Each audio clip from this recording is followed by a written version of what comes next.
এই ভিডিওতে আমরা আলোচনা করব HTML এর ইমেজ ট্যাগ। ইমেজ ট্যাগ লেখার জন্য আমরা একটা ফাইল তৈরি করি images.html।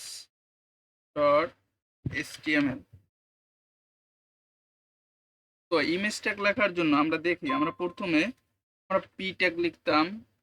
পি ট্যাগের ওপেনিং অ্যান্ড ক্লোজিং ছিল। আমরা এ ট্যাগ লিখছিলাম, ওপেনিং এবং ক্লোজিং ট্যাগ ছিল। কিন্তু আমরা পি ট্যাগ লেখার জন্য আমাদের ক্লোজিং ট্যাগ নাই। আমরা যদি প্রথম ইমেজ ডট আল্টার ক্লিক করি তাহলে দেখেন আমাদের ইমেজ ট্যাগ দিয়েছে ক্লোজিং ট্যাগ ছাড়াই, মানে ইমেজ ট্যাগ ক্লোজিং ট্যাগ ছাড়াই কাজ করে। আপনার ক্লোজিং ট্যাগ দরকার নাই। আপনি ক্লোজিং ট্যাগ দরকার হয় কিসের জন্য? ধরেন আমরা এ ট্যাগ দিলাম, এখানে আমরা একটা লিঙ্ক ইউজ করব এবং এই জায়গায় কিছু টেক্সট ইউজ করব, যেমন ক্লিক। এখন আমি যদি ক্লিক করি তাহলে লিঙ্কটা কাজ করবে, কিন্তু ইমেজ ট্যাগে আপনার কোনো টেক্সট দরকার হয় না ইমেজটি শো করার জন্য।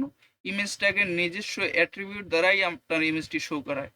তো আমরা দেখি ইমেজ ট্যাগ কিভাবে লিখে। অ্যাঙ্কর ব্র্যাকেট দিলাম, আইএমজি দিলাম এবং অ্যাঙ্কর ব্র্যাকেট দিয়ে ব্রেকেট দিলাম। তো আমরা দেখলাম ইমেজ ট্যাগ কিভাবে লিখে। ইমেজ ট্যাগের ভিতরে আমরা দুইটা অ্যাট্রিবিউট ইউজ করতে পারি। একটি হলো এসআরসি, মানে সোর্স। আমরা এক্সটার্নাল কোনো ওয়েবসাইটের ইমেজ বসাইতে পারি অথবা আমরা আমাদের কম্পিউটারে লোকাল থেকে বসাইতে পারি। তো এসআরসি দিলাম, এখানে আমরা এক্সটার্নাল অথবা কম্পিউটারের যে কোনো একটি লিঙ্ক বসাবো। তো আমরা দেখি। তো আমরা প্রথমে দেখার জন্য এক্সটার্নাল একটা ইমেজের লিঙ্ক নিয়ে আসি। এই ইমেজের লিঙ্কটা আমি নিব। এই ইমেজটা আমি অলরেডি ওপেন করে রাখছি। লিঙ্কটা ক্লিক করলাম এবং এসআরসির কোটেশনের ভিতরে পেস্ট করলাম।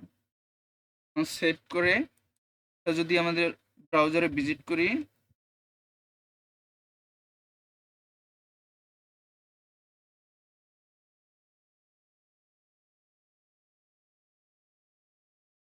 দেখেন আমাদের ইমেজটি শো করছে, কিন্তু কোনো টেক্সট লাগে নাই, কিছু লাগে নাই, শুধু ইমেজ ট্যাগের মাধ্যমেই আমরা ইমেজটা শো করতে পারছি।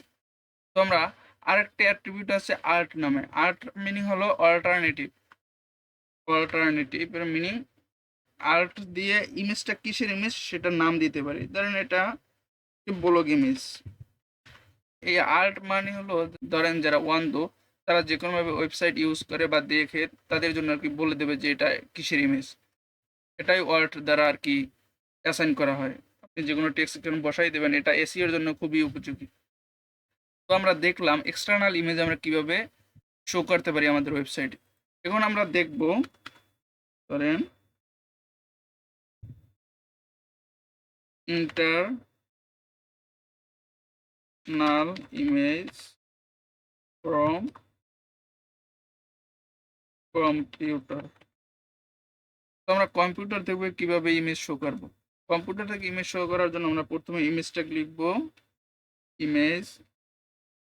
এসআরসিতে আমাদের কম্পিউটারে ইমেজ দেবো। ইতিমধ্যে আমি আমার ফোল্ডারে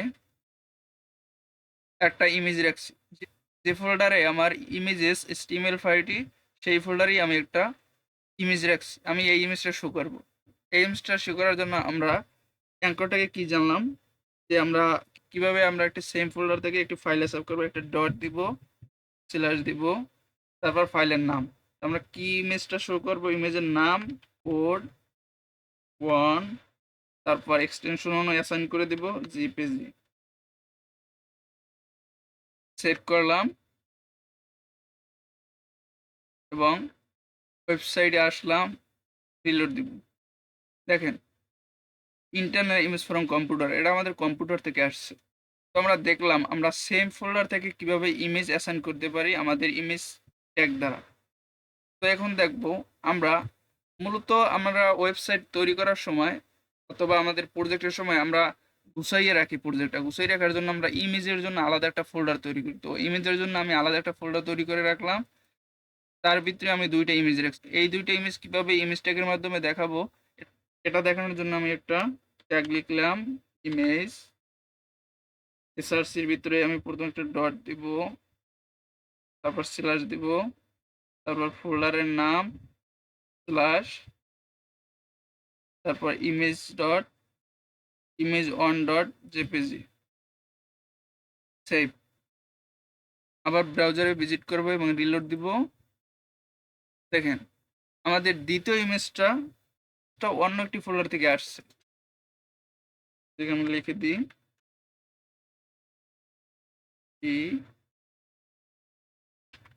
ইমেজেস ফোল্ডার থেকে আসছে, সেভ, রিলোড। ইমেজ ফোল্ডার থেকে আসছে। দেখেন এটা ইমেজ ফোল্ডার থেকে আসছে। ইমেজেসের ভিতরে যদি আমি আবার গুছিয়ে অন্য কোনো একটা ফোল্ডার তৈরি করে, যেমন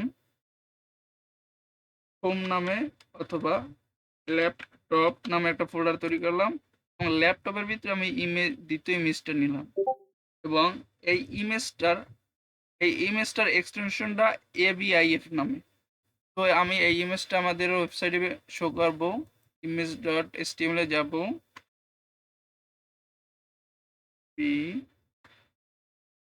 ইমেজেস ফোল্ডারের মধ্যে ল্যাপটপ ফোল্ডার থেকে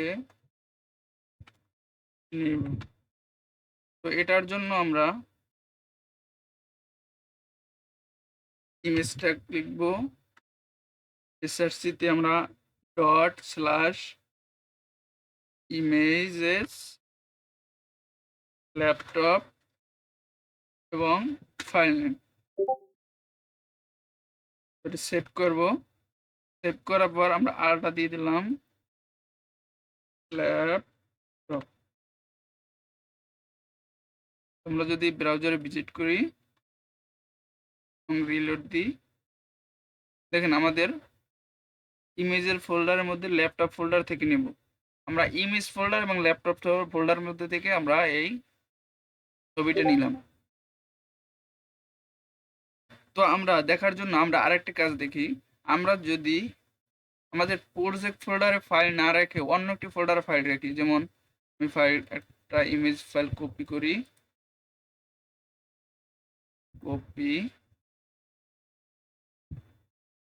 এটা আমার প্রজেক্ট ফোল্ডার। আমি যদি ফাইলটা এই জায়গায় রাখি, ইমেজ ফাইলটা, এটা কিভাবে আমরা আমাদের ওয়েবসাইটে শো করব?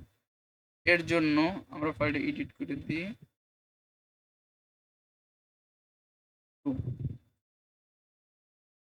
এর জন্য আমরা একটা